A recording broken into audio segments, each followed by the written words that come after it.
नमस्कार दोस्तों, आप सभी का स्वागत है आपके अपने BDR आकाशवाणी न्यूज चैनल में। तो आइए दोस्तों जानते हैं आज साल के आखिरी दिन 31 दिसंबर की ताजा और मुख्य बड़ी खबरें। कार चलाते वक्त झपकी लगने से ऋषभ पंत की कार का एक्सीडेंट। लोग बचाने पहुंचे तो बोले मैं ऋषभ पंत हूं।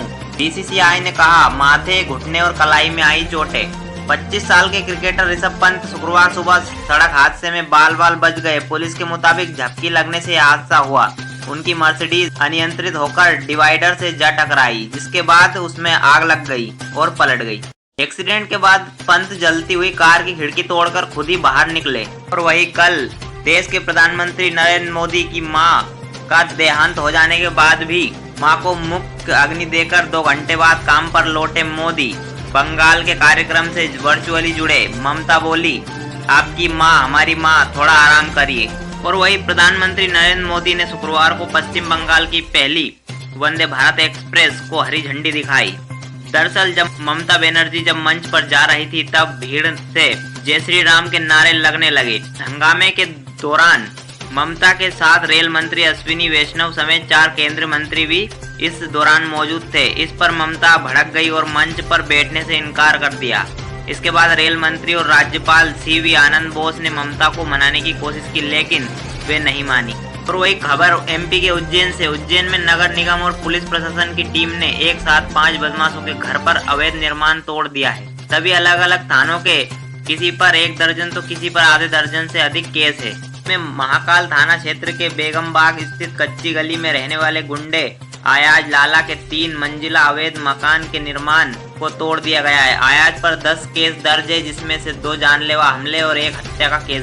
विनीसा की मां बोली सीजान ने बेटी को थप्पड़ मारा। महंगे गिफ्ट मंगवाता था, उसकी बहन तनुषा को दरगाह ले जाती थी। और वही मां हीराबा के लिए PM मोदी के भावुक शब्द। लिखा मुझे जो माँ का प्यार मिला, अफसोस वो उनको कभी नहीं मिला। हीराबा के निधन पर देश भर के नेताओं ने जताया दुख। अमित शाह ने लिखा माँ को खोने का दुख संसार का सबसे बड़ा दुख। और वही वाशिंगटन में मौजूद पाकिस्तान एम्बेसी का एक बड़ा हिस्सा बिकने जा रहा है। इसके पीछे इसके लिए बिड प्रोसेस यानी नीलामी प्रक्रिया शुरू हो गई है। मजे की बात यह है कि एम्बेसी में डिफेंस सेक्शन को खरीदने के लिए जो 2 सबसे बड़ी बोलियां लगी है वो दोनों ही पाकिस्तान के दुश्मन मुल्कों से ताल्लुक रखती है। ये 2 देश इजराइल और भारत है। पहला इजराइल का यहूदी और दूसरा भारतीय।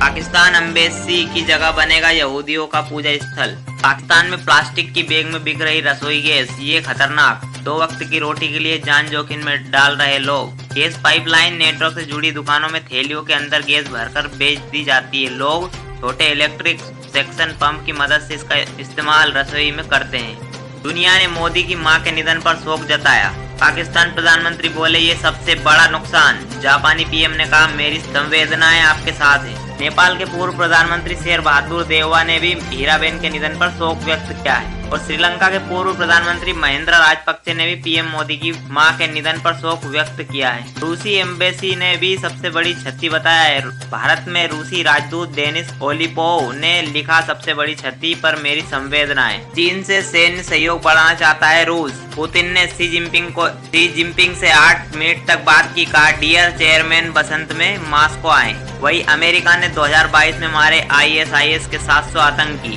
400 को हिरासत में लिया। इराक और सीरिया की स्थानीय सेनाओं ने दिया साथ। साउथ चाइना सी में भिड़ जाते अमेरिका चीन के फाइटर जेट, दोनों में रह गया था सिर्फ 20 फीट का फासला। एक दूसरे पर आरोप लगाए। दुनिया में कोरोना का खतरा बढ़ा। चीन में 24 घंटे में 9000 लोगों की मौत। अमेरिका प्लेन के गंदे पानी में नए वेरिएंट की जांच करेगा। वही 6वीं बार PM बने बेंजामिन नेतन्याहू। इजराइल में अब तक सबसे बड़ी कट्टरपंथी सरकार। फिलिस्तीन से संघर्ष की आशंका। चीन में कोरोना विस्फोट। सरकार असली आंकड़े छुपा रही। वैज्ञानिक लीक रिपोर्ट से हालात का अंदाजा लगा रहे। वही दुनिया ने मांगी ऋषभ पंत की सलामती। सचिन सहवाग ने कहा जल्द ठीक हो जाओ। पाकिस्तान के शाहीन बोले हम सब ऋषभ के साथ हैं। तो दोस्तों ऐसी ही काम की और बड़ी खबरें पाने के लिए आज ही हमारे BDR आकाशवाणी न्यूज चैनल को सब्सक्राइब करें। जय हिंद, जय भारत दोस्तों।